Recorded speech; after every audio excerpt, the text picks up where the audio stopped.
Logistics private limited ఉంది. ఇవే కాకుండా ఈ ప్రాజెక్ట్ కి ఫ్రంట్ సైడ్ లో ఉన్న రోడ్డు అలానే బ్యాక్ సైడ్ లో ఉన్న రోడ్డు ఈ రెండు రోడ్స్ ని హెచ్ఎండిఏ మాస్టర్ ప్లాన్ ప్రకారం 150 ఫీట్ రోడ్డు లాగా వైడ్ చేయాలని ప్రపోజ్ చేశారు. అలానే మనం ఇటువైపు విజయవాడ వైపు వచ్చామంటే తూప్రాన్పేట దాటిన తర్వాత మల్కాపూర్ లో గ్రీన్ ఇండస్ట్రియల్ పార్క్ ఉంటుంది.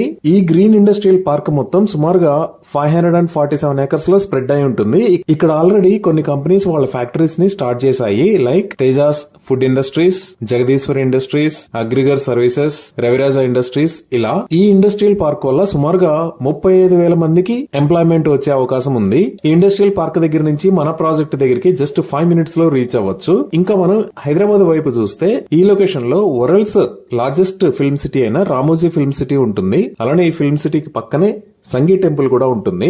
ఇక్కడికి మనం బాటాసింగారం దగ్గర నుంచి 5 మినిట్స్ లో రీచ్ అవ్వచ్చు. ఇంకా మనం ఈ ఎగ్జిట్ 11 మీద నుంచి ఓఆర్ఆర్ మీదకి వస్తే నెక్స్ట్ వచ్చే ఎగ్జిట్